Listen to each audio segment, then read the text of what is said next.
Now, it's a typically rainy autumn day here at Ladybar Reservoir, just outside Sheffield. But apparently we could be returning to a period in climate history known as the Mini Ice Age. Scientists have been monitoring a massive drop in sunspot activity, which in the past has been linked to a higher number of Siberian winters here in the UK, as weatherman Paul Hudson has been finding out. They certainly know a thing or two about cold winters up here at Goathland on the North York moors. When the fierce winter of 1962-63 came calling, Catherine and John Smales found themselves slap bang in the front line. Good morning. Morning, can I come in? Yes, thank you, sir. Now it's Siberia. Worse for 82 years, more to come. It was a long one. It started Boxing Day. My parents came up for Christmas and went home early because of the forecast. And I had a 3-month-old baby, so I was snowed in for 2.5 months. And the snow got deeper and deeper and deeper. The winter of '63 was savage, with 30-foot snowdrifts. Even parts of the sea froze over. And as the thermometer dropped like a stone, the Smales witnessed the evacuation of nearby RAF Fylingdales. They were snowed in up there. And some of them, led by, I presume, somebody who knew the moors pretty well, walked down the railway. It was only 4 miles, but the drifts were 14 feet deep and the snow was very soft. By the time they reached the railway, most of them were done in.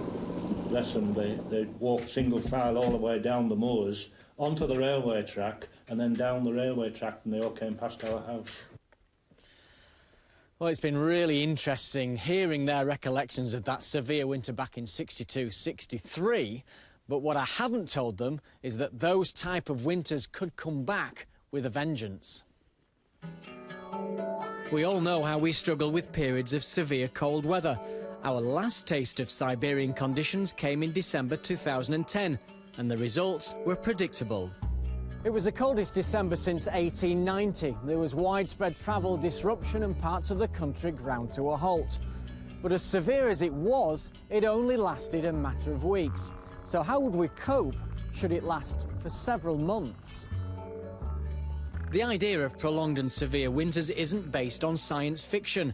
One leading solar scientist thinks it could be linked to a dramatic fall in sunspot activity. The sun is quietening really rapidly. We think it's actually quietening more rapidly than at any time in the last 10,000 years. So this is a major change. And we think that the lower solar activity does seem to tie up with more cold winters in Central Europe and in the UK. The sun drives our climate and our weather patterns are dictated by the jet stream.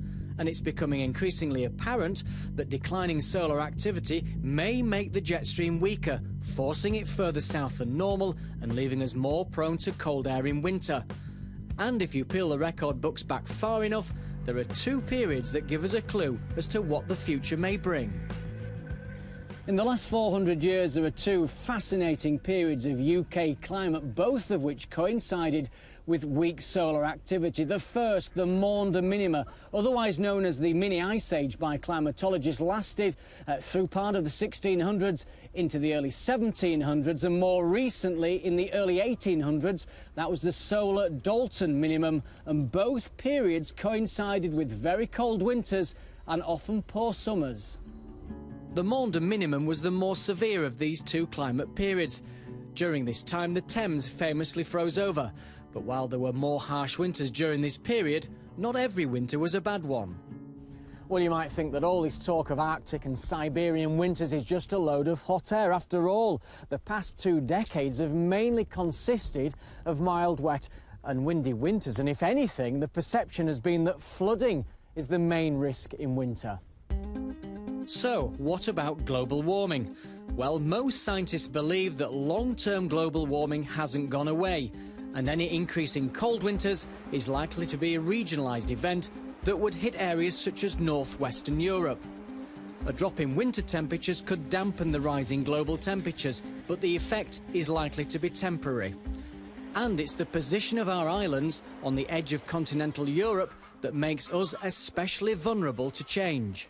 When we've had these periods when the sun has been, shall we say, quiescent, quieter than usual, we get these much colder winters of the sort that we had in 2010. And so when the weather, instead of coming to us from the Atlantic, as we might say, so it's wet and it's windy and it's mild and temperate, and so, comes to us from Europe, and indeed in some respects could be regarded as coming to us from Siberia. I need to add a little more to the description of the sort of weather we get. So if our winter weather does change, how bad could it get?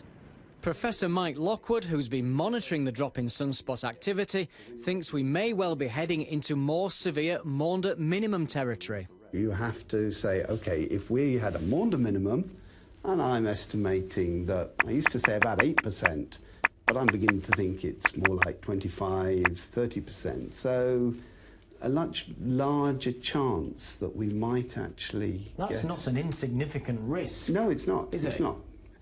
And there's also the scientific probability that this link is real, but I think it is. There are other factors, but I think the link is real. So, Professor Lockwood thinks the link between falling solar activity and cold winters could be highly significant. If he's right, what could it mean? We know our transport links are easily disrupted during severe cold spells, and power supplies and energy prices are especially sensitive to changes in the weather. In December 2010, demand rocketed, the cold snap putting a real strain on the energy system. So if we are heading for more harsh winters, how would we cope in supplying the basics of everyday life? We got a taster of it in 2010 and we saw that as extreme. I do think it kind of opened our eyes in terms of, well, we are going to see more of this. So for us going forward, it's about more usage of 4x4 vehicles where typically we might use normal vans, things like that. I guess we'd have to look at the trends and how often it did happen. You know, I think if we thought it happened this year, would it be a one-off?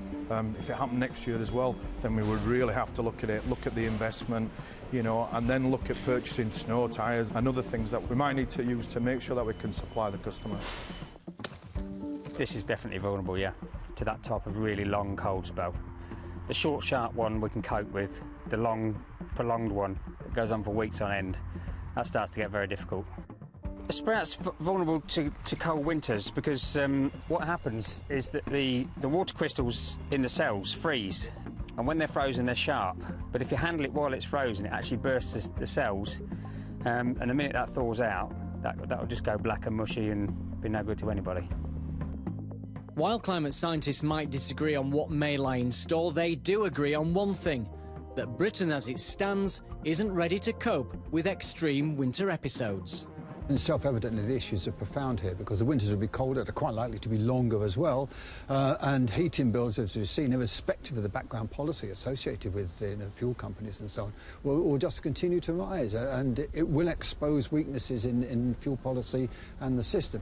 We maybe need more snowplows, we maybe need to warehouse some things, we maybe need more power stations to meet the energy demands, we maybe need to cut down our energy demands by insulating our houses better. All these things become more sensible and more economic to do if you're going to face many more cold winters. And the indications are that we very well may. Back in Goathland, Catherine and John Smales can look back on the winter of 62-63 as a severe test, and one that they came through unscathed. So how do you think you would cope? Should we see a return of winters like that? I honestly don't know whether seriously we'd have to think about moving. You can't expect people to help you year after year, week after week, month after month. That's too much for anybody. If more extreme winters are heading our way, how long have we got to prepare? One estimate is 20 to 40 years, though there are certainly those who feel that with winters like December 2010 under our belt, the change is underway now.